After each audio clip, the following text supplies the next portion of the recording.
Welcome to the live stream. Welcome to Learn with Nia. I am your host, the French African Ninja Mom. I'm drinking some water, getting ready. I have so much to talk about, and I'm very excited for tonight's live stream.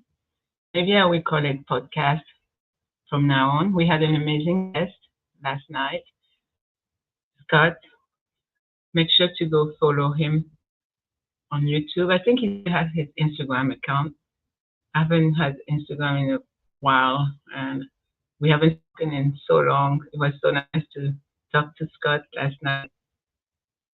Since I got married in November, I no longer reach out to men on private chat or texting them, so I had deleted his number.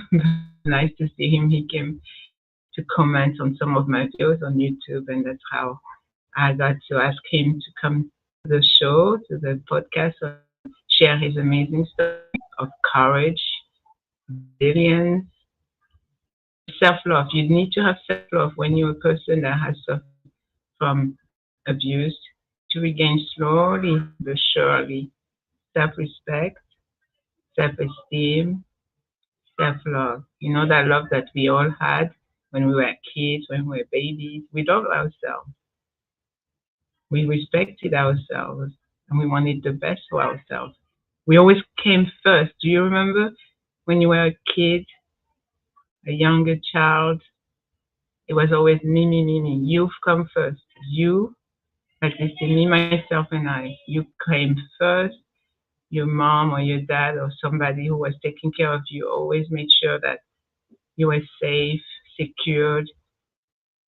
So this is why you have to always remember to prioritize your mental state, your welfare, your well-being. I'm finishing waters and then I'll be showing my face, somehow showing my face.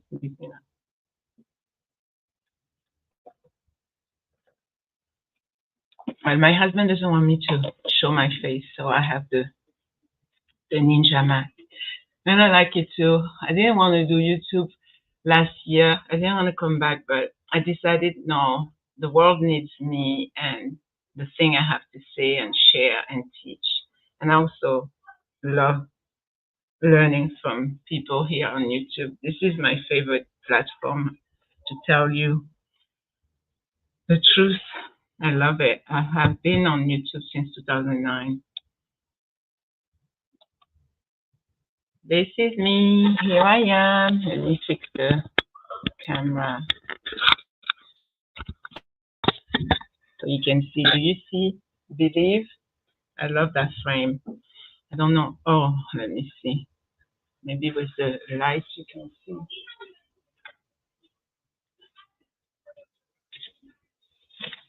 You can hear the background. That's my son, my youngest Eddie. I told him I'm gonna be on the live stream at 8 o'clock. Don't be too loud. Turn your sound down. All right. So tonight I have an article I want to read for you, and I'm going to put. Hopefully, I won't have that same crazy person that came last night. Didn't speak, but was showing something on the screen that was a little inappropriate. So this is the link. Whoever wants to come, join, be my guest. Red flags when you are dating or you are looking to date or you are ready to get married. I will need to send the link to my channel to my amazing sister. I keep forgetting. Let me do it right now before I forget. And thank you so much for subscribing. I really appreciate you.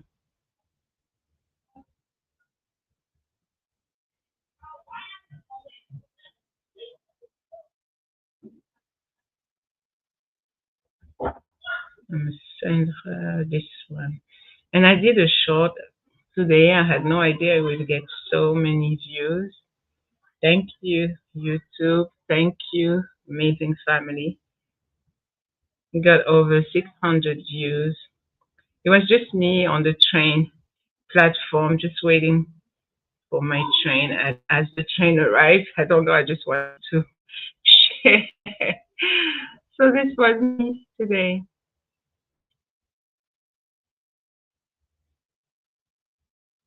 Sharing that I was waiting for the train and it got over 650 views. It was me in the Bronx waiting for the train. I'm just sending this to my sister in Islam, good friend. Oh, wait, I said to her, I told her, come and subscribe to my new channel. Let me tell her something. I'm going to send her a voice message. We speak English, by the way. Well, we speak also in English, but mainly in French. Coucou, ma chérie. Donc, ça, c'est ma chaîne sur YouTube. Merci beaucoup. Je veux juste que tu regardes quand tu as le temps. Et je t'enverrai les informations que tu m'as demandé. Je t'aime. Bye. Why we always end up talking in English? I just said bye instead of saying au revoir in French. So I told the message in French and then I ended up saying bye.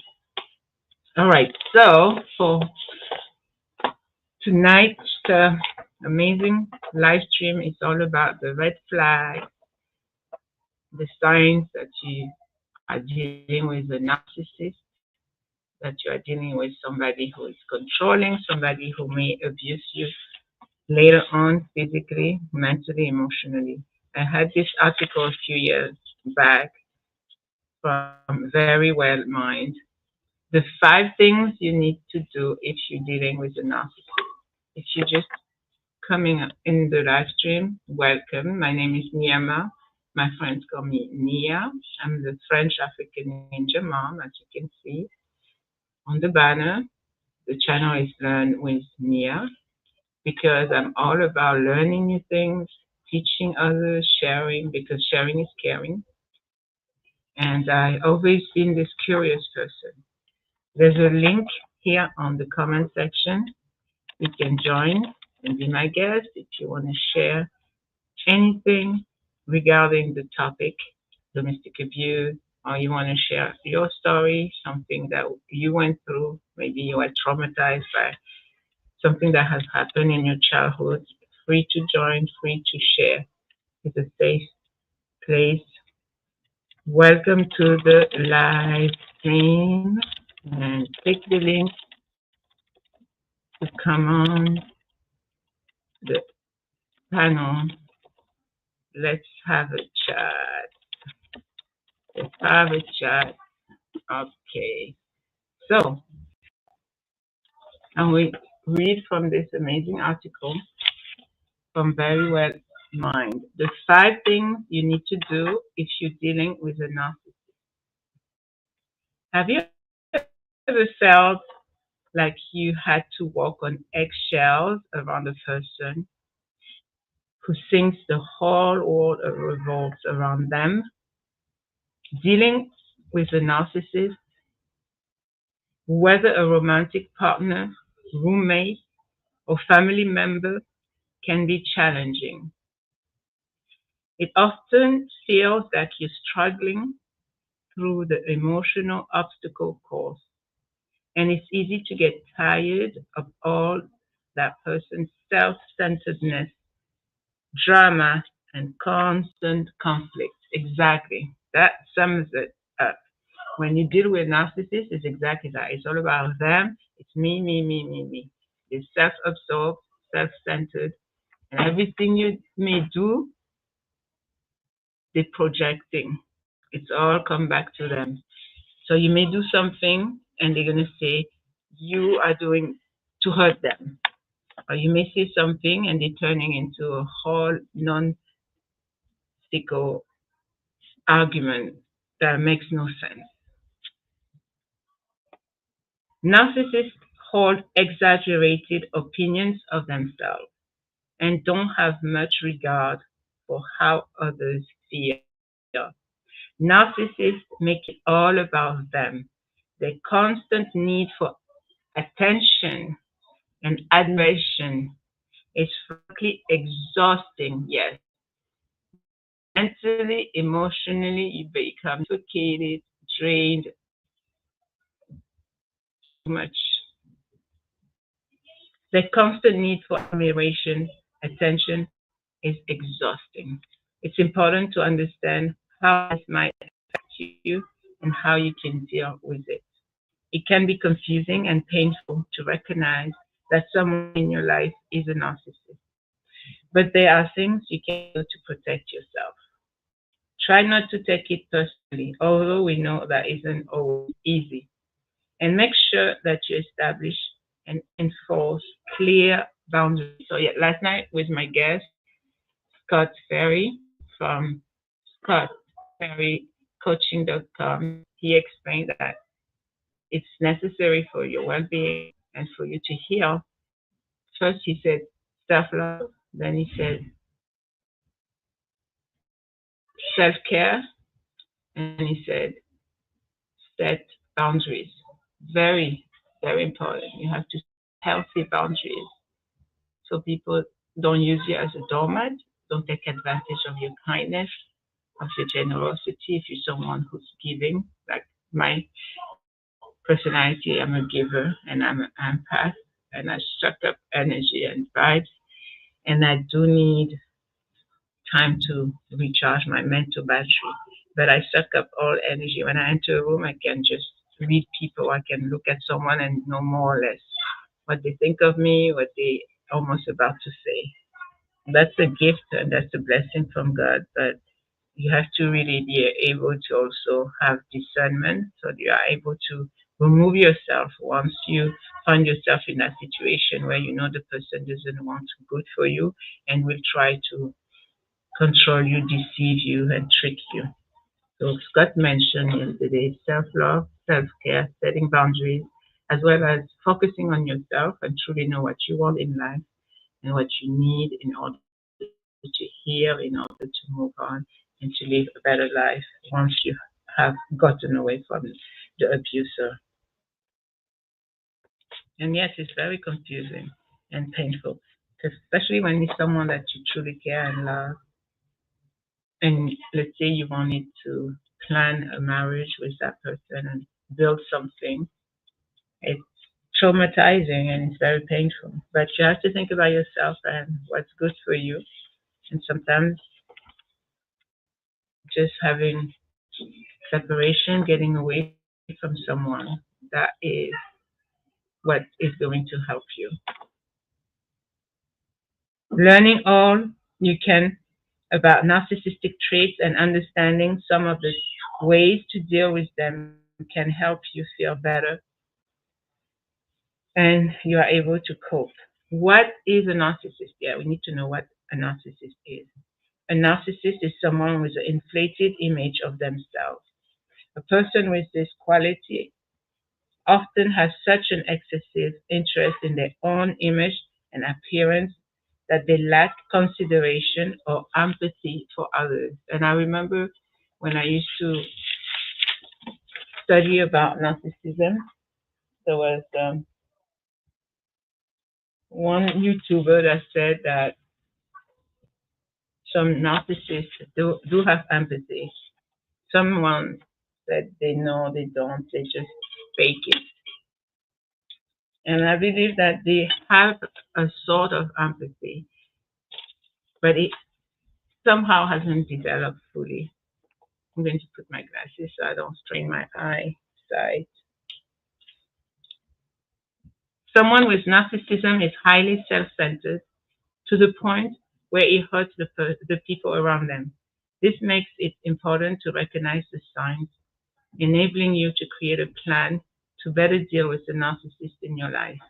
Narcissism exists on a spectrum.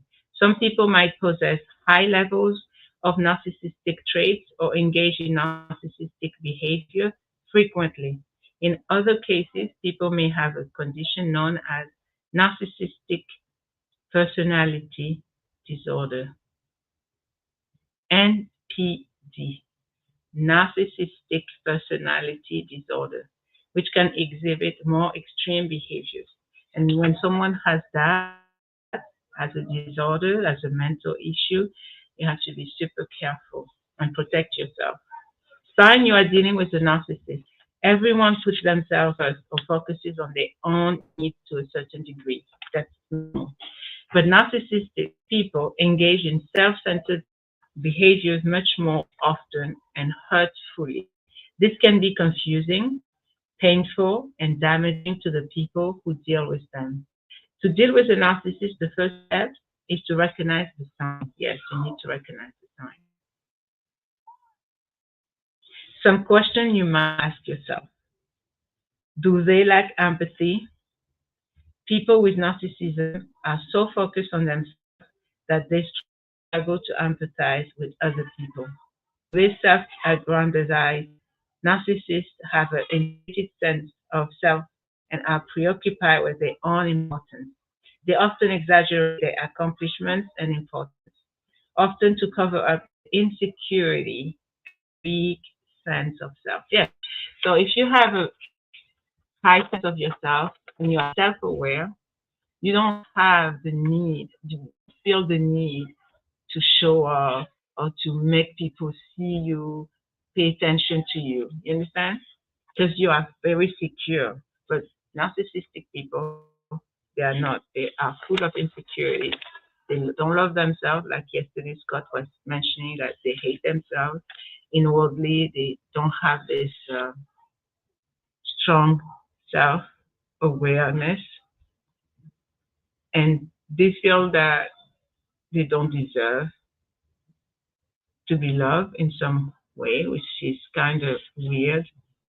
So they will try to ruin your day and destroy you and gaslight you to make you doubt your own reality and perception of things. It's a mind blowing situation where it's completely crazy, insane.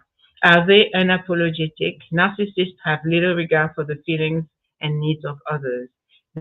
They won't apologize for hurting others unless it benefits them in some way. Yes. So they might apologize to you and say, "Oh, I'm sorry if I hurt you. I'm sorry this happened, or I won't do that again. Please forgive me." But really, truly, do they mean that? Most likely they don't. They just want to get away with hurting you, harming you, wronging you, so they can next time, a month later, do it again and even worse.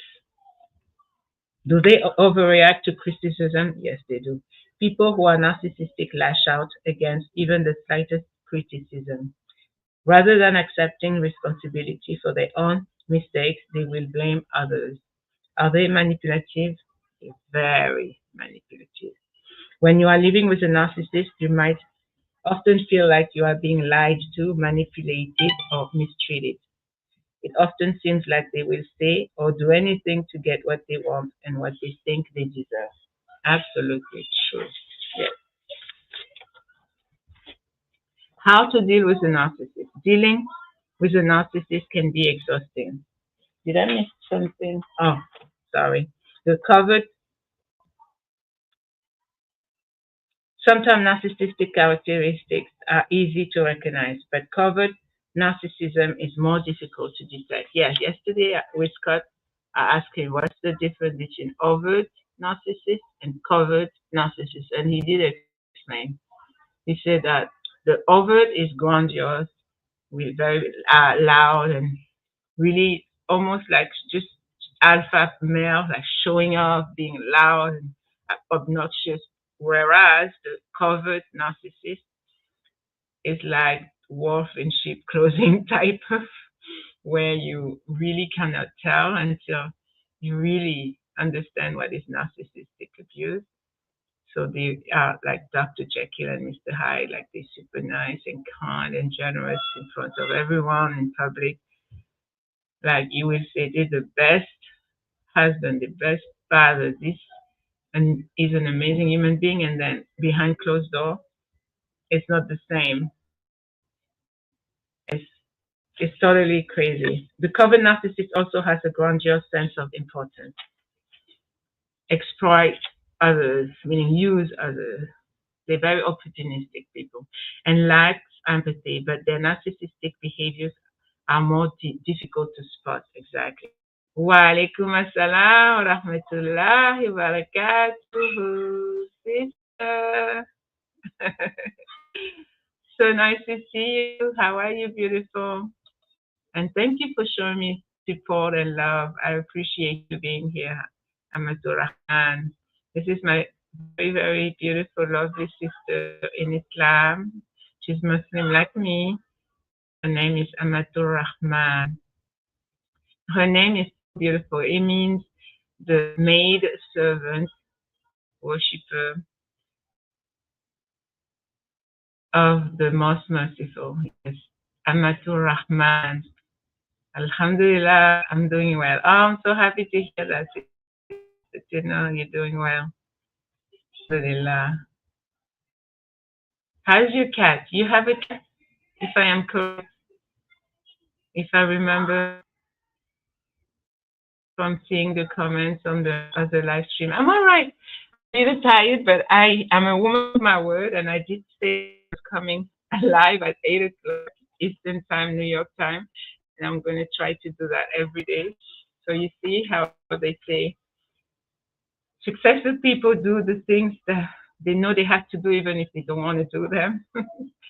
So yes, yeah, I went to work today. I even started feeling so tired at work, and usually I'm like super upbeat, active, but today I was very tired. Oh, I know. I just realized I know why. It's that time of the month. Even though I don't have my periods anymore, I just started menopausing. I don't have my periods anymore, but my body, is used to at this time. I'm like, why am I so tired? Now I know why. Yes. Yeah, I'm just looking at the date. It's January 17th. Usually I get my period around that time. Alhamdulillah, Alhamdulillah. So good to have you here. I was talking about and reading the article a few years ago. I tweeted this about narcissism, how it's important to recognize the signs, having to deal with people in its life. Unfortunately, there's so many people that are narcissistic. They're self-centered. They haven't healed from their childhood trauma. Most of them were abused actually as a kid. Oh, you gave him breakfast. Oh, beautiful. He's eating nice. He woke me up 50 minutes before my Fajr because he's a cat that also worship Allah. That's why. Time to pray, tahajjud. Let's go, sister. Stop being lazy. Oh my God, when I'm talking about cats, it reminds me of my own cat. I miss her so much. I have some pictures of Demzo, a sister that I met on the train. She's from Uzbekistan. She left, she went back to her country, we lost touch. But she was alone. She missed her two sons. And she said, when she came to visit one day here, she saw I have a cat and she wanted a cat. So I gave her my cat. Alhamdulillah. But then she had to leave, and at the time I was having some issue in the apartment. My son, I was dealing with a lot, and I couldn't have the cat back. So I told her to give the cat to a shelter. But yeah, I love cats. I absolutely love cats. Alhamdulillah. I'm going to continue reading because I want to not stay too long tonight. I'm not going to be 3 hours. I'm going to be another hour, another half hour. But yesterday I had a great guest. It was a gentleman who is my mentor. He taught me a lot about domestic abuse. I had met him on Instagram. I thought I had met him on Twitter, but it was on Instagram. He reminded me yesterday. And he is a certified coach here in New York State, where he helps a lot of people, especially men, to heal from domestic abuse, narcissistic, emotional abuse. And he was sharing yesterday here on the live stream how he was married to a woman that was abusive. Yeah. So it happened to both genders. Men are abused, women are abused, Christian, Muslim. It's from all type of different background, different ethnicity. And like they say, domestic abuse does not discriminate. It can happen to somebody who's religious, to somebody who's not religious, to somebody who prays, I'm assuming, to somebody who is Christian, Jewish, atheist, agnostic. It can happen to anyone, unfortunately. But we need to talk about it, and we need to stop shaming people that went through. I remember years ago, it was mainly a group of people that were always criticizing women and saying, "Oh, this single mom, they always let men abuse them." We have to recognize and realize that unless it happens, you are experiencing it. You can't be talking like this because you never know. It might happen one day to you. Like how they were making fun of some Muslims that were going through oppression and being persecuted. And look what's happening now here in America. For the example of Palestine, Philistine, and Gaza, and all our sisters and brothers who are being murdered right and left, the kids, the babies. That was horrible atrocities, and they've been bombed for all these decades. And now in America, with the fire in California, people, even one lady, celebrity, I was like, how dare she? She was comparing what happened in California with Palestine. And I said, no, you cannot compare. There's no way. These people for over 75 years, every single day, they are being bombed, they are being murdered, just because they say, La ilaha illallah, there is no God but Allah, because they are being Muslims. You cannot compare that with the fire that happened here in America and California, and how people have lost their homes and everything. Well, at least now they cannot say we don't know how it feels, because these people have been losing everything for years. Every single day they're struggling, don't know if they're going to eat, where they're going to find the next meal. So that's why we have to bring back compassion, love, and unite instead of bickering and arguing over differences of beliefs or skin colors or economic opportunities, and things that are really petty issues that don't really matter. What truly matters is being here on earth and helping people that need the help, loving one another, and sharing what we have, the resources, the different blessings that God gave us. Because He said that He will test us with everything He's given us. He's given us poverty, and that's a test. He's giving us wealth, richness, and that's a test. He's giving us different of religion, all these different talents and skills, the faculties that we have, our senses, this whole human body, our different organs that are working. Some people, they are sick with cancer, leukemia, so many different ailments and illnesses and mental disorders. Mental disorders that people are going through. So everything in life is a blessing, and also it's a test.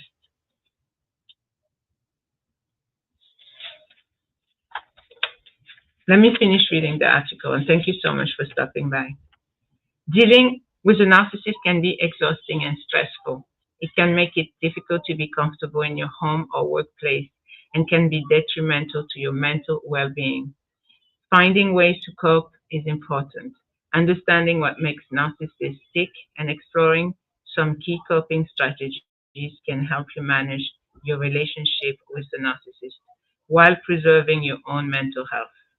Whether you must deal with a narcissist at home, at work, or in a social setting, these tips can help and will help you. Don't take their behavior personally. So it's nothing to do with you. Remember that when you're dealing with a narcissist, it's all about what they are going through internally in their mind, in their head. Understand that the person you are dealing with may have narcissistic personality disorder, NPD. Experts don't fully understand what causes NPD, but it is often linked to factors such as genetics, childhood abuse, trauma, personality, and upbringing. Like, a lot of people say that sometimes the father or both parents, they make a person, child become a narcissist. You raise your child, giving them too much love, like suffocating them, and also the other extreme, well, like there's no boundaries, and you just neglect and abuse. So that causes a child to grow up and become later a narcissist. People with NPD can't change their behavior on their own and might not be able to recognize that there is a problem. How can you fix something if you don't see a problem?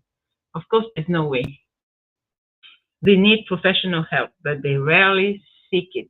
Or if they seek it, they will blame husband and wife go to a therapist or marriage counselor, and you see them fight, arguing, and will blame the victim by saying, "Oh no, it's all your fault.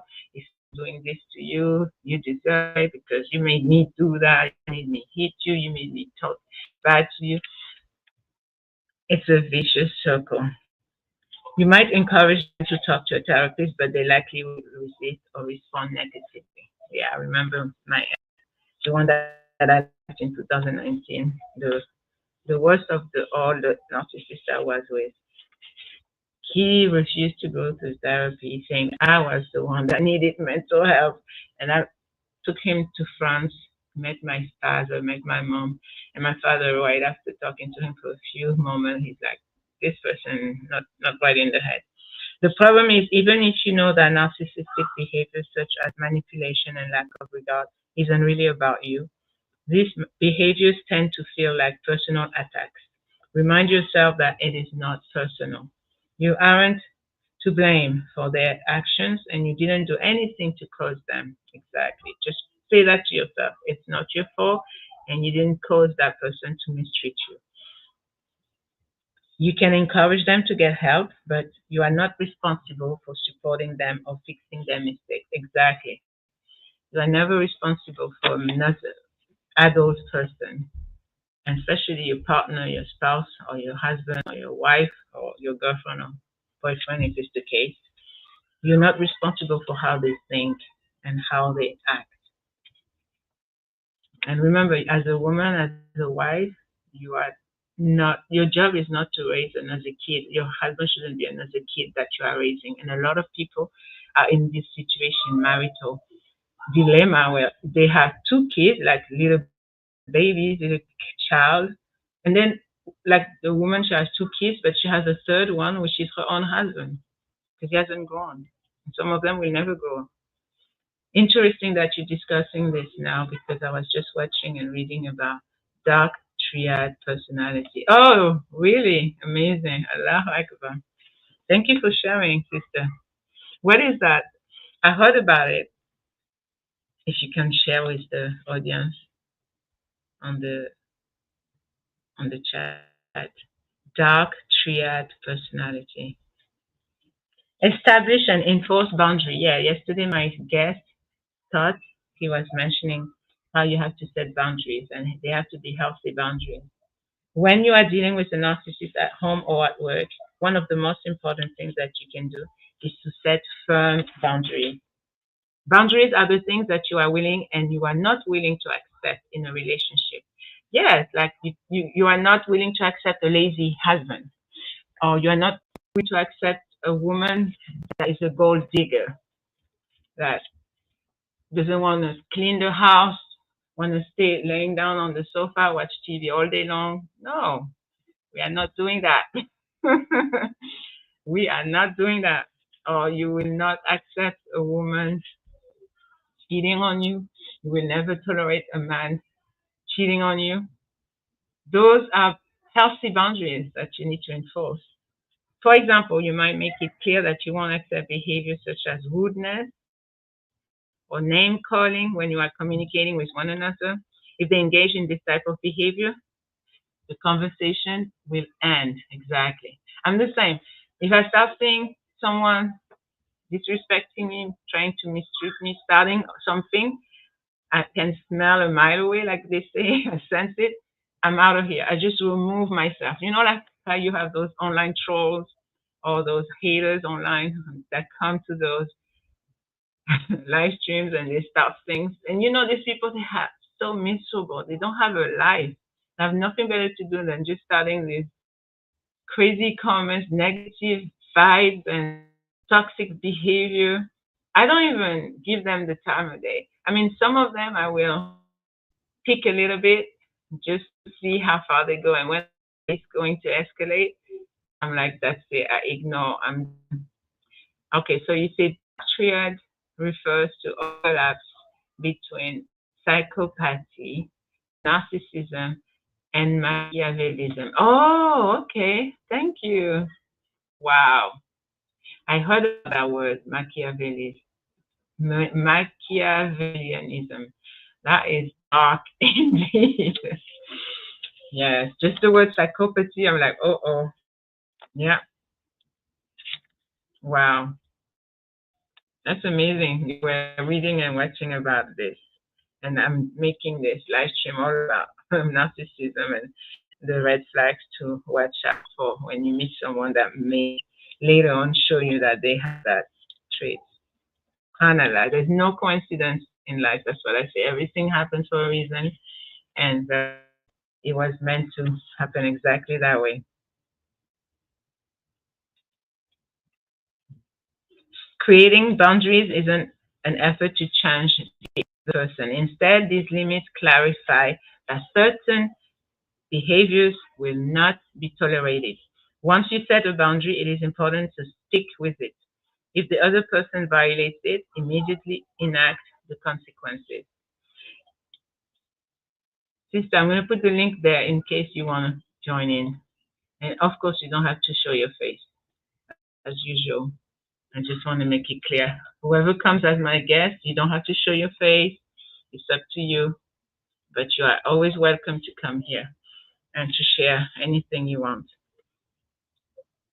In the example below, above, immediately end the conversation and walk away as soon as you can. Don't even start to argue because with a narcissist, oh my Lord, it's going to be nagging and nagging. You say one thing, they're going to say something after that. You think the conversation is over, 5 minutes later, they run back to you and they start something else. Or they pick up from where you stopped, where it was already over, and they bring something from 6 months ago. Ooh, subhanallah. Don't argue or wait for them to respond. Simply end it. Likewise, don't make idle threats or create ultimatums that you won't follow through. Very important. Failing to enforce your boundaries means that the other person won't take them seriously. Exactly. All right. Wonderful. Thank you, sister. You're comfortable in the chat. Beautiful. If you enact the consequences, however, they will be more likely to believe you when you tell them you won't accept a behavior. Example, if you continue to talk that way, this conversation is over. Yeah, just say that to the person. The moment they engage in the behavior they have been warned about, leave the situation as quickly as possible and, of course, as safely as you can. It is also important to be aware that setting and maintaining those boundaries is an ongoing process. Remind people what your boundaries are and keep enforcing them. Yes. Watch for gaslighting. Yeah, yesterday Scott was talking about gaslighting and he explained to us what it means. It means when you are making the other person doubt their reality and how they see things and what is going on. That's gaslighting. In dealing with a narcissist, you may have noticed a behavior known as gaslighting. People who engage in this type of manipulation deny reality in a way that causes you to doubt yourself and your experiences. Exactly. So there's an example so you can understand better. They might deny saying things or suggest that you were just joking and you are being too sensitive. I mean, that they were just joking and that you are being too sensitive. They do that a lot. Narcissistic people do that a lot. Oh, just joking. Or they will indirectly insult you, do it in such a way It's so subtle, you don't even realize it until it's done. They might undermine your confidence by suggesting that you don't know what really happened, or by accusing you of misinterpreting, interpret, or overreacting to the situation. Yes, they will do that too. Oh, you don't know. You misunderstood me. That's what I meant. What I say. You imagine things. These people are master manipulators. That's all I have to tell you. So be careful. Yes, you have. Oh, wow. Sister said that she's been through gaslighting. I think so many of us have been, and we had no idea. We are not educated about it. We had no idea. We didn't know what the signs to look for. So we just let it, the person just kept. Yes, I'm so sorry to hear that, sister. And I, as a survivor of that, I can tell you, it's horrible for your mind and your mental state. Oh my goodness. That's the worst when you are in an abusive situation, gaslighting, because it messed up completely your mind. Your brain, do you know, talking about brain, it messed up your brain. There's a word I was looking for. Brain chemical changes. And they have studied and find out the difference between a brain of a person that's healthy in a relationship and the brain of a person that's been abused in a relationship. I'm telling you, even if it was not physical, like they didn't hit you, slap you, punch you, just the mental and emotional and verbal abuse that messed up your brain and it changed your brain. And some people have brain damage. Yes. I'm so sorry, sister, and thank you for sharing. Oh, Allah Akbar.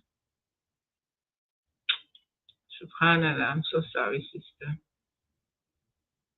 And you know, when you're 13, that very vulnerable state of your life, you're still a child, you're still a baby. Yes, mental abuse is horrible, horrible. And so many people do it in Muslim communities, in Christian, in different communities. It's horrible, it's awful. Dealing with gaslighting isn't easy, particularly when it is your word against theirs. One way to cope is to keep records of events by writing them down, keeping paper documents that corroborate your experiences, or enlisting others to witness your conversation with the abuser, the other person. This is particularly important in the workplace, where a competitive narcissist might accuse you of bad or incompetent behavior to curry favor with coworkers and bosses. That has happened to me. That's why I left a particular job years ago in 2011, exactly because of that. One of the coworkers was so envious and jealous of me, and I know I can sense it right away. And I always have issue with females, like they see me as a threat, and all I do is like I'm doing my job. I'm trying to make people happy. I'm trying to just be a good person, and I always have issue with some of these females. I had to leave a good job, and I was a supervisor, but I couldn't deal with it. I'm like, I'm out of here. Crazy. When they do try to gaslight you, make it clear that you know what you are doing and that you won't tolerate it again. Creating a boundary. Remember to create a boundary. And thank you. Welcome to the live stream if you just joined. My name is Niama. My friends call me Nia. And today it's all about red flags to recognize and to know when you're dealing with a narcissist or someone who might in the future abuse you. Boost your self-esteem. Super important. Boost your self-esteem. I will make sure I will write all of these article special keynotes and the very important steps. Boost your self-esteem. Very important. A narcissistic person often undermines others to boost their sense of self.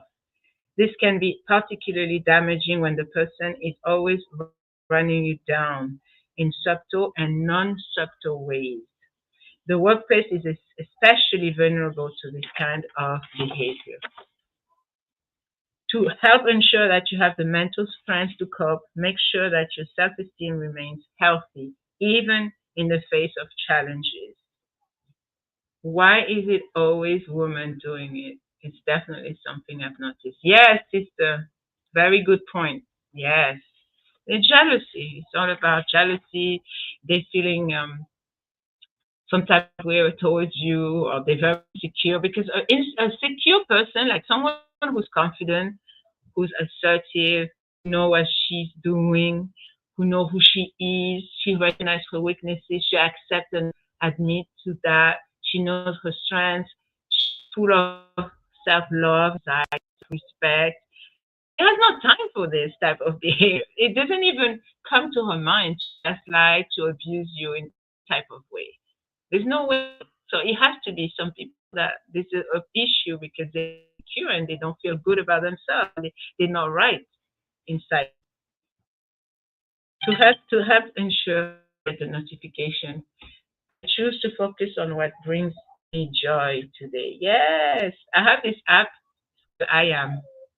I choose to focus on what brings me joy. So they send me often notification. I am worthy and deserve a beautiful life. Alhamdulillah. I am, yeah.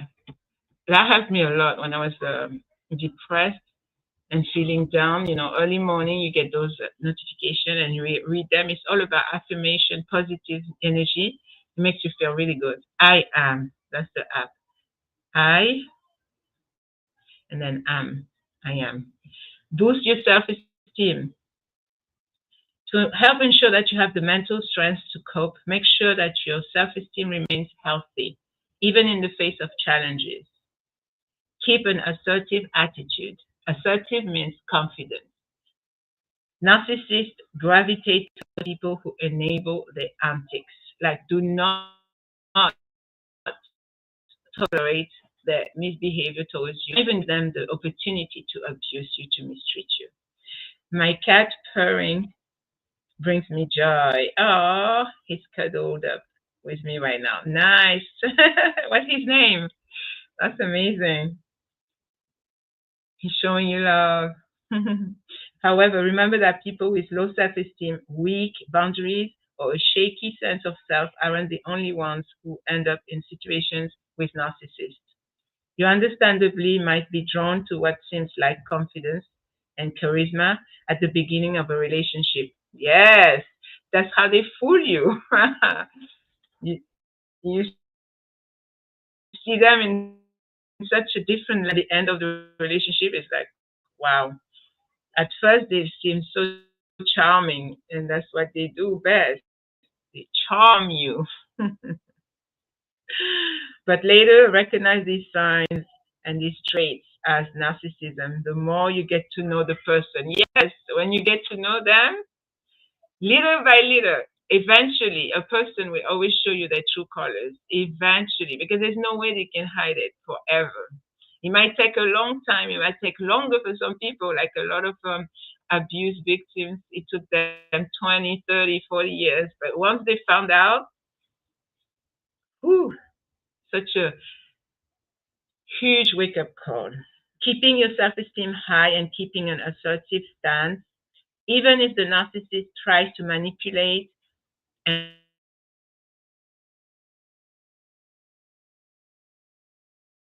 undercut you. It's like to them, like it feels like you are in competition. They feel that you are competing. Are we back? I think I disappeared for a second. So keeping your self-esteem high and keeping an assertive stance, even if the narcissist try to manipulate and undercut you, can help you navigate the more interpersonal harmful behaviors.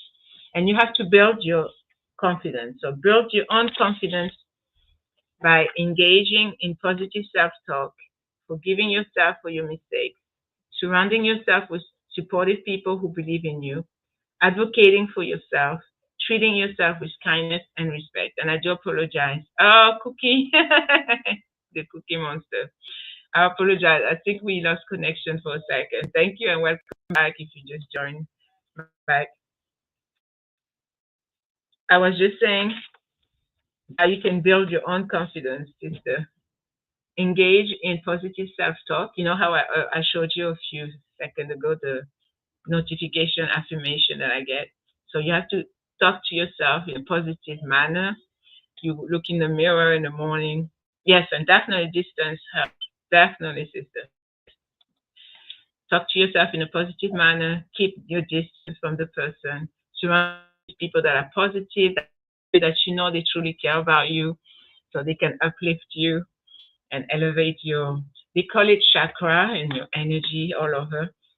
So you feel, boost of energy, and also treat yourself with kindness. And sometimes go places that makes so much joy. Like me, I always been someone who would go to the movies. I don't know, there's something about being in that huge theater, amphitheater, in French we call it amphitheater, and you just sit down in this huge screen and you watch a movie with a bunch of people that you don't know and you don't talk to them, but when there's a particular scene that makes you laugh, you start laughing and they laugh with you, and it's amazing.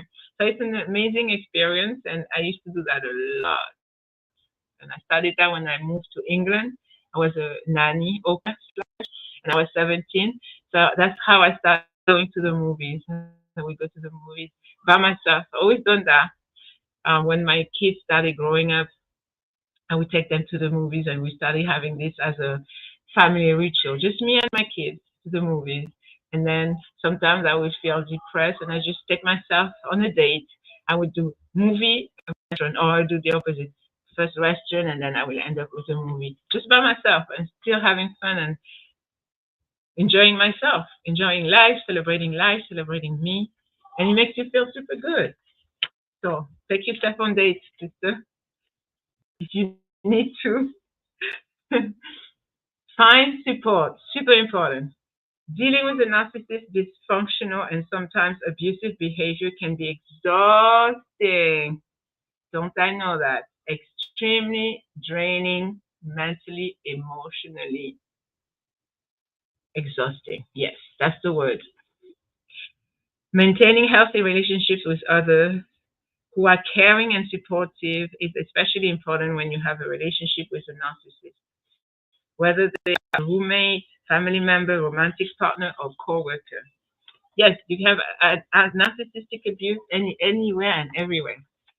At work, at home, in school, church, masjid, mosque, the workplace, I mean, the place of worship for Muslims, synagogues, temple, they're everywhere. You should feel free to be your real self around them. Did I skip? I think I skipped one sentence. Yeah. Having other people you can turn to talk about what you are coping with can be a way to get emotional support and perspective. Look for healthy relationships with other people in which you listen to one another. You should feel free to be your real self around them. Yeah, you should I say you should be yourself in any and every situation. Just be you. Don't pretend to be somebody you're not. But the article says, yes, where you're free to be yourself. Look for healthy relationship with other people in which you listen to one another. You should feel free to be your real self around them, secure in the knowledge that they accept you for who you are. Exactly. So when you're in a relationship, when you are dating someone or you're married to somebody, but you feel like you can't be yourself, that's a sign. That's a red flag. That's your key. That's your hint. Your cue to get out. It's not the right person for you. You are not compatible. If you can't be yourself with your own husband, if you cannot be you with your own wife, what's the point in being married to them? No. I left somebody because I couldn't, like, every time I'm being me, it's like, it's a big deal. It's like I'm doing something wrong. I'm like, why am I staying with you then? Why am I married to you? No. I'm out. You're supposed to be married to your best friend. The person becomes your best friend. You're confident, the person that you give your life to, your heart, your soul. And this is a person that, if let's say at 3 a.m. in the morning something happened to you, super. important in emergency, this is the first person that comes in mind and that you're going to call. You understand? The person has to be your best friend. If you're married to someone, you become your best friend eventually. I know us Muslims get to know each other once we are married. We don't girlfriend boyfriend relationship, even though some don't do it and have done it. I'm talking to myself. But what I mean is when you start and getting to know each other as a married couple and you did it halal way, no sex before marriage. Yay! Proud of it. No sex before marriage. Yeah. You get to know each other. You get to enjoy each other's company. You're supposed to be spending time with each other, talking to each other. That's how you get to know a person. You never talk to them, how you know them? Like they say, talk is cheap. You need to spend time with them physically, one face to face. Even it can be on the video calling. Let's say you're far from each other the first year of the marriage. Some Muslim young couples they can unfortunately live together, for example, due to many reasons. But at least get to know each other by spending an hour every day or every other day if you are able to, or at least once a week, twice talk to each other. And I mean talk to each other, not sitting next to each other and each of you have your cell phone and you're just on your phone head down. No, leave the phone in the closet and talk to each other. Look at each other and talk. Ask questions. Get to know him. What what make him upset. What what things he likes doing, what things inspire him to be a better person. Those type of conversations. What's the future, the different plans that you have, those type of conversations. Do you want to build a legacy? What are we going to do in 5 years from now? Where are we going to live? Those type of conversations to have with your other half, your better half, like they say. Very important.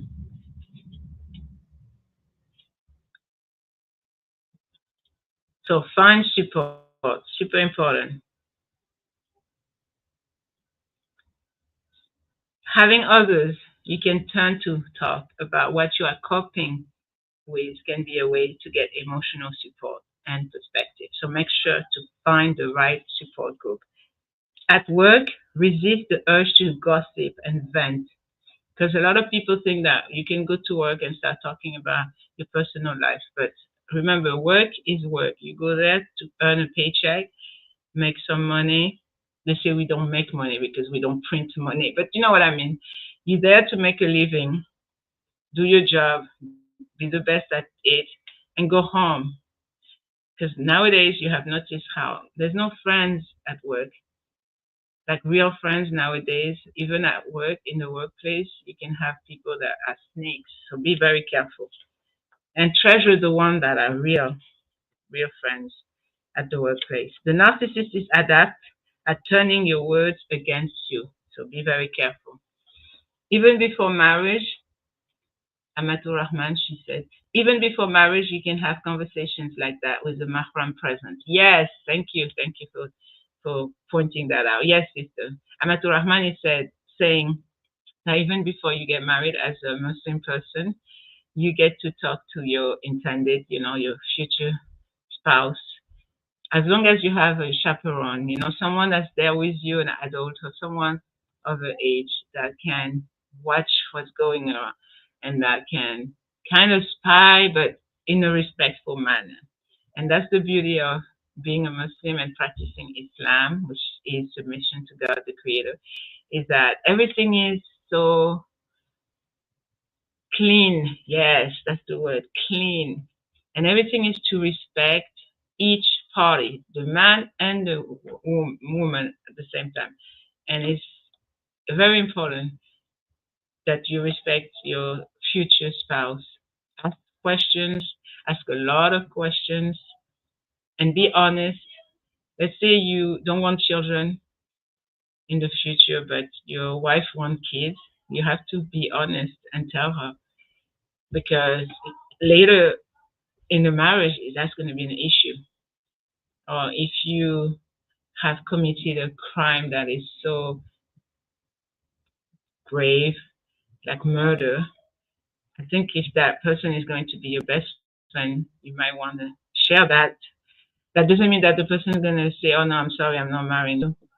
You have changed. People change, and if you're then forgiven, and maybe you did it because particular valid reason, because sometimes you have to end the life of somebody. Let's say someone comes to your house and try to rape you or your mom or your sister or even your son. Nowadays, people rape people, boys.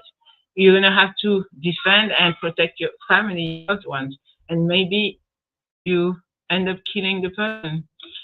So, say you're the man and you kill this person that came to your home, attack you, try to rape one of your beloved relatives, and then you go to court and they find you guilty, and let's say you do certain time, say it's murder, blah blah blah. It was in self-defense, and then you end up in jail. But then 10 years later, you get released, and then now finally, let's say you're 25 or 35 and you want to get married, and you're Muslim, or maybe you were not a Muslim, but when you went to prison, you became a Muslim, and then you came out, and now you have found Islam, and you want a wife. And let's say you go around and you say, I want a wife, and the imam, the leader of the Muslim community, is asking you some particular question. What type of Muslim are you? Do you pray 5 times a day? Do you go to the Friday gathering, pray? All type of things that is important to know before they find you a wife. And then you have to tell her, listen, there's something that I need to share. It's from my past. I know we're not supposed to reveal our past sins, but I just want to come clean and say that, yes, I committed this crime, but this is what happened, the situation, circumstances. I have repented. I know God has forgiven me, alhamdulillah, but I need to make sure this sister who you are going to speak to knows about that. You have the right to tell about that situation. Amatul Rahman, she said, in my part of the world, people even hide health and mental health conditions. That is so wrong. Yes, that is absolutely, I love this one. I favorite it. Yes, I hate when people do that. I hate it. It's so wrong. It's so deceiving. That's the word I was looking for. It's very deceiving. You need to come clean and you need to tell the truth. You know that you have a STD, for example, a sexually transmitted disease or a sexually transmitted infection, STI, STD, and you want to get married, you need to tell. That's mandatory. You need to tell. There's some STDs that are not life threatening and that people have been living with and they still alive by the grace of God. They take medication, they change their diet, their lifestyle to minimize. But it's very, very wrong. Yes, you're supposed to tell. If you have a mental health condition, you need to tell your future partner. It's not right because if you start your foundation where you are deceiving someone and you are not being completely truthful, later down the road it's going to come out. Usually you get exposed, you get disgraced. I know because that happened to me in my past. I had a very bad past 2 years ago. And I remember one time God punished me by disgracing me because I did something and I knew it was bad and I still did it. And I don't care, God, I'm going to do it because I need the money right now. And then God showed me, oh, that's what you think. You don't care. You're going to see. I'm going to show you. So please, it's called what goes around comes around. Come clear, come clean, be honest, and just tell the truth, even if it's against you, because that's the right way to be. That's the only option. That's how I see it. Honesty is the only option. You know how they say the best policy? No, it's the only policy. So the recap for this amazing article, I will put it on the description after I finish uploading this live stream. I will put all the points that I mentioned and I shared. So recap, social support can help offset the stress of dealing with a narcissist. Confiding in people, meaning sharing and telling people that you trust, of course. It has to be people you trust, not just anybody. That's a very important way to get support and strength. When to leave, super important. Toxic relationships can have a serious mental impact on your mental well being. If being around a narcissist is causing you distress and making it difficult to function normally, consider ending the relationship. Yes, I did. I ended the relationship. It was difficult. I stayed almost 1 year with the person. So we met in 2018. I came to a pizza. I ate a pizza. I sat down and I saw this person and he looked terrible.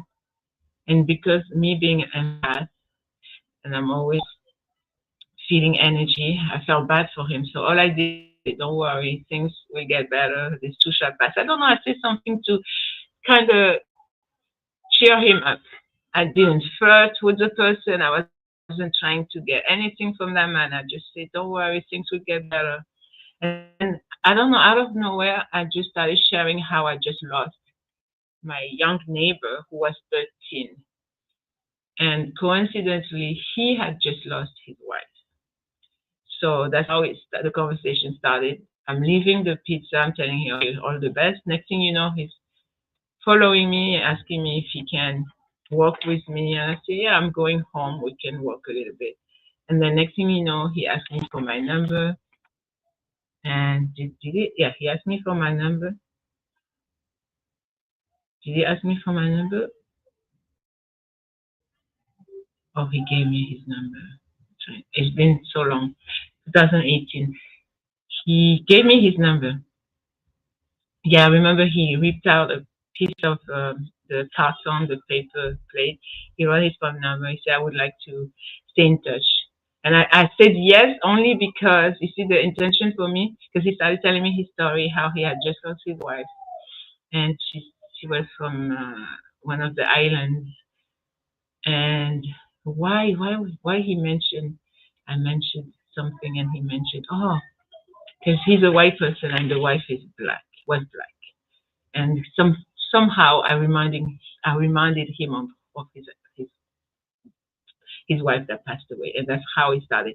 I only wanted to help him because he said he had a lot of stuff from his wife, and I said because I used to clean houses and residential buildings, so I said I can come and clean for you and help you get rid of the other stuff. So that's how I stay in touch, and I called him to check on him to see how he was doing. He's an older gentleman, and that's how the conversation started. And all of a sudden, the guy is telling me that he wants to take me to dinner, and I accepted, and that's how the relationship started. And no, of course, I shouldn't have been with him, especially he was a non-Muslim. Ah, Hannah, the mistake you make, sometimes when you you care, at one point you care too much about people, and sometimes it can backfire. But that's the relationship that I had to leave in 2019, and I took him to my parents. He met my parents, and they had given their blessing, but the marriage didn't last. We married in May, and I left him in October, and we were divorced the following year. No, sorry, I started. We were not divorced legally the following year because it took him quite some time, but we got divorced after a while. Let me read what Amatul Rahman saying. I also have an issue with excessive emotional and compassion empathy. That makes one an ideal victim to narcissist. Yes, when you're too kind, you're too friendly, like me, I'm always so cheerful and always welcoming. So some people, they used to call me even like a fraud or fake because they couldn't believe like I'm too nice. They thought I was pretending. No, it's just the way I am, unfortunately. And sometimes, yes, it backfires and people will take advantage. Definitely take advantage of that. So that's why you have to set clear boundaries, Sister Amatul Rahman. Please. I hope this live stream tonight will help you. I want you to replay it and write down the things that I'm going to put on the description. So you can have that list of the things that you need to do so you won't become another victim to another person. When to leave. If being around a narcissist is causing you distress and making it difficult to function normally, consider ending the relationship. This might mean leaving the situation altogether. If the situation has turned abusive or otherwise dangerous, seek help as soon as possible. Don't expect the narcissist to change on their own. They will never change. They will get worse. I'm telling you, because you know what? You have given them that permission to abuse you because you have stayed in the relationship, in the abusive, toxic situation. And so they are used to you just accepting and tolerating their bad behavior. And it happened to me in my first marriage. It was emotional abuse. I left. I went to my friend in the Bronx. My ex-husband, we lived in Brooklyn. I went to the Bronx and he begged me to come back. And I made the decision. And unfortunately, I went. He became even more stressful and more abuse, mental abuse. So they don't punish because you are telling them and teaching them how to treat you. So if they were mistreating you and you let it go for months, then you leave and you come and you don't love yourself, you don't respect yourself. Look at her. She's back and she know all of this bad thing I done to her. She want more? Yes. And then that's how they victimize even more. So no. Put your foot down, set boundaries, clear boundaries, leave. Once you leave, you're gonna regain self worth, self esteem, self respect. Because a person who respects themselves will never tolerate or allow another person, another human being, to abuse and disrespect them and mistreat them that way. It takes a lot of inner work. You have to self analyze, you have to sit down with your own self and write down the person, what they did to you, how it made you feel, how long it's been going on for, and also write down why you let it happen, why you kept tolerating it. And that comes probably from childhood trauma. You need to heal, you need to work on that. And sometimes you need to have a professional helping you with that, talking to a person one on one, even if it's via online Zoom or WhatsApp video calling. But you need to have this mentor, this coach, trainer to help you to cope and put a big cross and that a big lead cover on that trauma that's from the childhood. Once you are healed, then that chapter is closed and you never come back to it, except maybe to teach other people, other victims or survivors, or you want to write a book, then you come back to that chapter because you're going to have to start using a part of your brain to remember what had happened. That's the only time. Otherwise, forget about it. It's done. It's in the past where it belongs. That's it. Now, halas, we're moving forward. Halas means it's finished. We're moving forward in Arabic. Halas. If the situation has turned abusive or otherwise dangerous, seek help as soon as possible. Don't expect the narcissist to change on their own. The cycle of abuse and love bombing. I have to make a whole video on love bombing and the traits and the signs. It will likely continue until the narcissist gets the help they need. Yeah, they will love bomb you. Love bombing means they will charm you, buy you gifts, even unwanted stuff you don't even want or have asked, they will buy you. It's all about buying your love. Yes. Or give you money. Some of them do it in front of people. So people say, oh my God, that's such a good husband, so generous. Look at him, he's always giving her money. Oh, he's an amazing man. But then once you're in the house, you want money, he throw a $5 bills at you. You understand what I'm saying? These people, and I'm saying that, sharing with you because that happened to me. That's exactly what they do.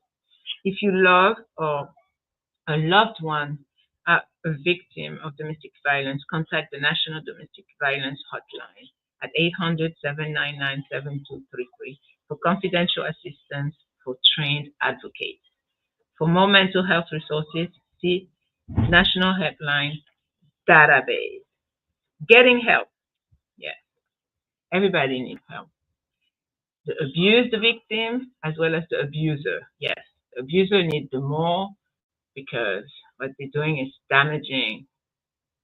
Whether you are still living with a narcissist or have gotten out of the relationship, talking to a mental health professional can be helpful. Look for a therapist who has knowledge and experience in dealing with narcissism. Your therapist will help you better understand your situation and experiences. They can also help you work on coping and skills that will help you effectively deal with a narcissist. For example, they might help you learn to recognize signs of gaslighting, work on establishing boundaries, and practice being assertive, confident, and standing up for yourself. You need to stand up for yourself. Yes. You become your own advocate. At, at one point, when you learn all about that, how talking to you about what I've been through, the different marriages, they were abusive. Every time I left one of my exes here in America, I was abused. Otherwise, I would not have left. It was not compatible.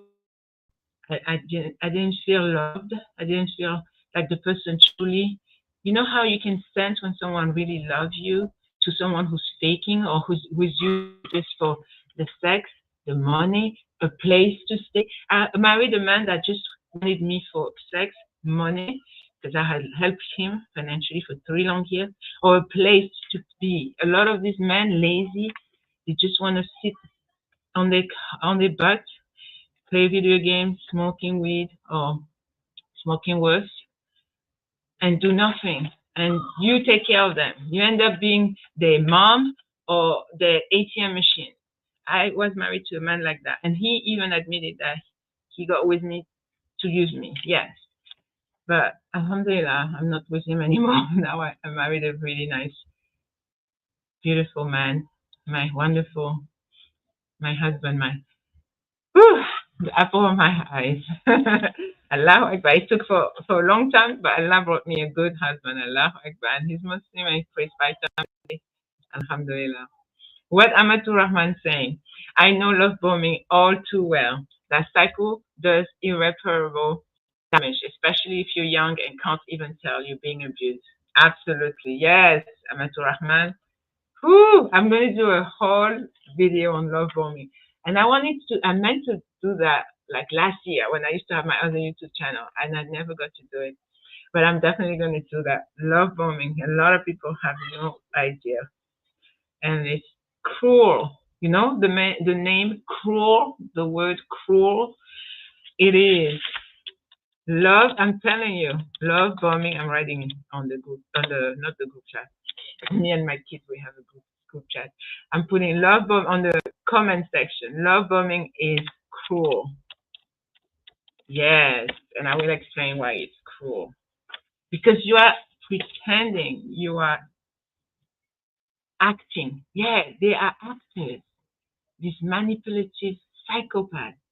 Oh, can't stand them. No, they do so much damage and they lie. They lie so much. Oh my God, I can't stand that. I don't like liars. I don't like lying. And these people, they lie to your face. Some of them are like, you know they lie. They know they're lying to you. And they look straight at you in the face. No, I'm not lying. And they know that you know. Some of them, they don't care.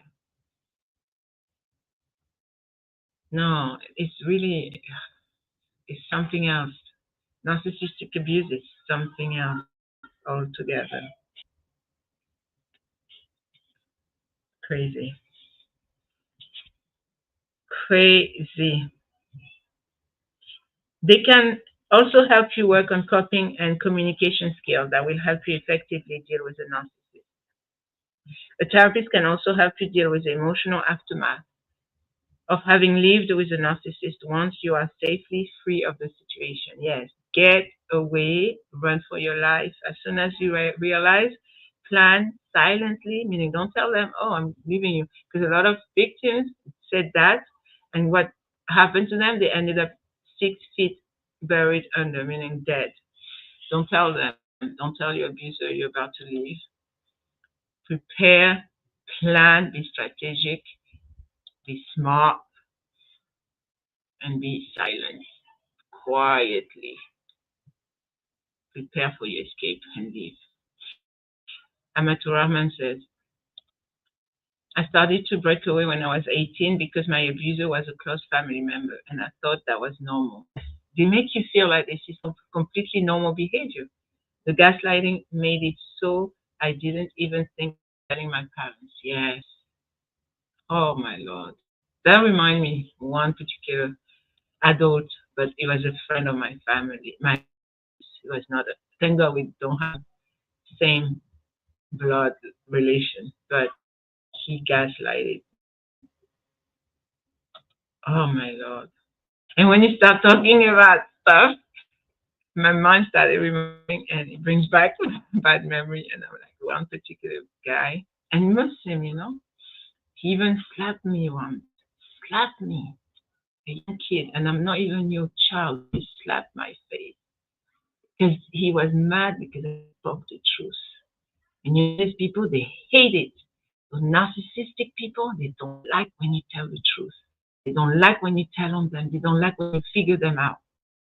They hate you for that. Oh, I'm so sorry. And it's always like that. The first member. And the one you suspect the least sometimes. Like when you found out, you're like, wow, I would never have imagined. This person, no. The quiet one or the one that's super bubbly, super helpful. And you're like, no, that's not him. No way. That's him. Yeah. Unbelievable. If you are experiencing symptoms of anxiety, depression, or PTSD, post traumatic stress disorder, your therapist can recommend appropriate treatments that can help, which may include psychotherapy, medication, or also a combination of both. Yeah. So, the recap of what I said just now: living with a narcissist can take a serious toll on your mental wellness. Talking to a therapist can help you process and understand your experience. So the takeaways: living with a narcissist isn't easy. It can be exhausting and difficult. But there are things that you can do to stay strong, supported, and mentally healthy. It's all about you need to reach that level where you're mentally healthy, you're emotionally stable, where you feel good about yourself. So you are able to carry on with your life, you are able to work, to mingle, network with people. Maybe you're an entrepreneur, you have ambitions, you want to do things for people, you want to make a difference, and you need to be whole. WHOLE. You need to be complete and feel serene and feel at peace inside there. Remember that you're not the problem and don't take their behavior personally. Create strong boundaries, protect your self esteem, and don't seek out healthy relationships with people who understand. No, it can't be that. No, no, no. And seek out healthy relationships with people who understand what you are going through. Oh, I got another notification. I am strong and capable of achieving my goals. Yeah, I just got the notification. I am strong and capable of achieving my goals. That's my youngest. It's going to be 12 in March, inshallah. Finally, remember that you don't have to wait for a relationship to become toxic to end it. Oftentimes, getting out of the situation is the best thing that you can do for your mental well-being. Yes. You see, I left him, my ex-husband, in 2019. And in 2021, I healed, and in 2021, I got published. So when I left him, blessings started coming up. Oh, thank you, sister. Oh, wonderful. Yes, I'm gonna come. I'm gonna come to the live stream that to connect it to. Yes, I'm definitely coming. Thank you for letting me know. By the way, I even forgotten. Walaikum assalam rahmatullahi barakatuh. Love you, sister. I'll see you in a few minutes. I appreciate you. May Allah reward you. Remember that you don't have to wait for a relationship to become toxic to end it. Oftentimes, getting out of the situation is the best thing that you can do for your mental well-being. This was an article from Very Well Mind. I will leave all the links to their awesome websites, articles, and different resources so you can know all about narcissism. So important. You have American Psychiatric Association Diagnostic and Statistical Manual of Mental Disorders, Rethinking Narcissism, Narcissistic Personality Clinical Health Psychology Practice, Narcissistic Personality Disorder in Clinical Health Psychology Practice. Love is Respect. What are boundaries? And the last book, Gaslight and Gaslighting. Super important. Thank you so much for staying this long. There's one more thing I'm going to share, and then I'll stop the slide. And if you're just entering my live stream, my name is Niam, and my friend called me Nia, and I help women go from traumatized, stuck, depressed to super overjoyed, fully living their best life, joyful, assertive, full of confidence, and making a difference so they can inspire other people to do the exact same thing. And I want to finish by sharing this so you can know 10 red flags of narcissistic abuse. Remember that domestic abuse is all about power and control. Someone wants to have power and control over you. Someone is insecure enough to do this to you, to manipulate you. And they will start with isolation, with blaming you, criticizing every little thing you do, how you do certain things, how you talk, how you dress. And little slowly, they are actually destroying your own self. So you change and they are able to manipulate you so you do things the way they want it. So all of them, when you really truly think about the core reason why they do it, ultimately, is that you become their object and they can do to you whatever they want. So the top 10 warning signs of narcissistic abuse, you need to know that. There's some red flags to look for, which are signs that you are a victim of abuse. So the controlling behavior, self-centered, meaning they only think about themselves and how you have to make them feel a certain way, make them feel good, make them feel better. Gaslighting, when they will do everything for you to doubt your own reality. Social isolation, I just said social isolating you, meaning that they will make sure that you are far away from the support system, your family, your friends, the support network, people that care about you, that love you, that can actually warn you about them. Number 5, tracking you, stalking you, invading your digital privacy, meaning putting a tracking device on your cell phone, on your computer, hacking anything that you are using, even putting a device to know where you are going under your car. 6, verbal abuse, emotional abuse, silent treatment, even the silent treatment, meaning you don't get to hear them talk to you, know what they are thinking, what they're going through, what they're thinking about you, blaming you, judging everything you say or do. That's one of the signs. Threats of physical violence and physical and how you call it, in sexual violence, sexual abuse. 8, hoovering. So this is a form of emotional blackmail, and narcissistic people do it. So they hoover you back like a vacuum by sucking you back into another cycle of abuse after you had that honeymoon phase. Number 9, disregarding boundaries. They don't care. They don't respect boundaries. They don't care. Absolutely. They will lie to the police. They will lie to the court judges. They think they're above the law and they do not care. They do not care. It's like these people have nothing to lose. They can bring a knife and stab you just like that if you say something that rub them the wrong way. Or one day you have a dispute, argument, and they bring the gun and they shoot you right there, and they will feel nothing. And number 10, instilling fear of negative reaction. So they want you to fear them. And I had an ex-husband that exactly was like that. He wanted me to feel them, my kids to feel him. It was all about him, what he wanted. He threw my kids stuff. People would give me gifts, donations. One day he even threw that my mom sent me recipes. He threw brand shoes that I bought for my daughters. If I start telling you the things that I went through with some of these people, these men, and it can be a white person, Caucasian, black, Muslim, Christian. Listen, I dated men, different culture, different religion, and it does domestic abuse does not discriminate. I'm a leader, I'm telling you.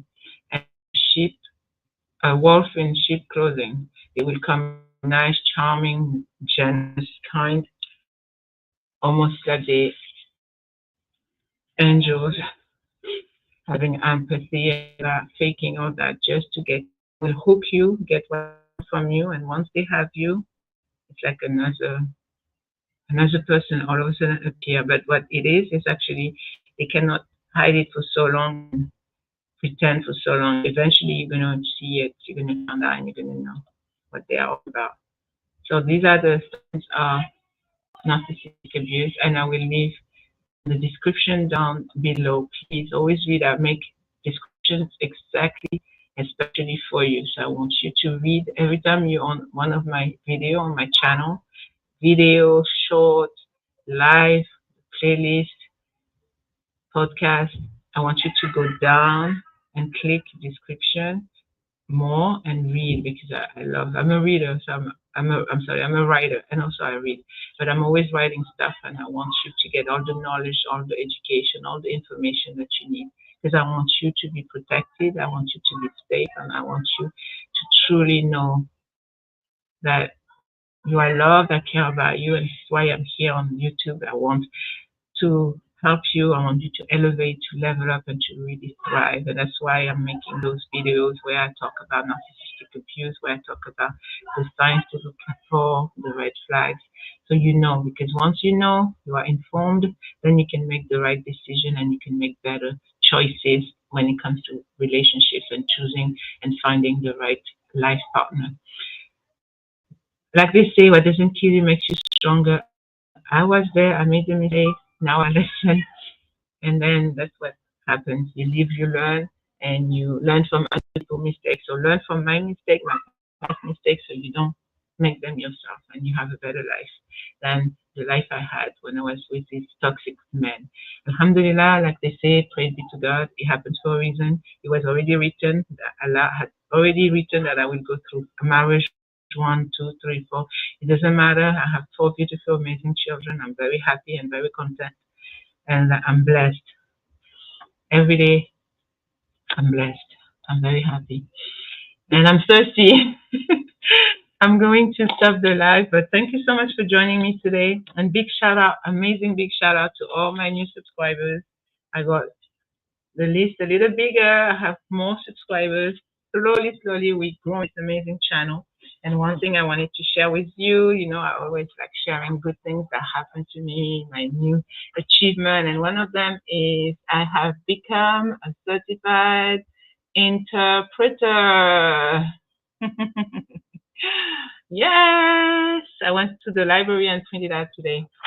So now I can help immigrants coming from Africa, mainly coming here to New York to establish their new life with interpreting for them and translating. So when they don't speak English and I speak French and Spanish and some Fula, I can help them. So it's the basic interpreting skill certificate that I have gained. One more new skill, one more on my bucket list check, and I just wanted to share it with you. Thank you so much for staying this long. If you have not yet subscribed, share, invite your friends, coworkers, family members, people that you know need the information that I give in these particular videos. I love you very much. My name is Nyama. You already know I'm your big sister. I'm here for you. Stay elevated, stay uplifted, stay blessed, stay educated, question everything, and remember this too shall pass. Whatever you're going through, just keep going. Stay positive. I love you very much. This is the French African Ninja Mom. Yes, it. Learn with Nia. Take care. Bye bye. Thank you so much.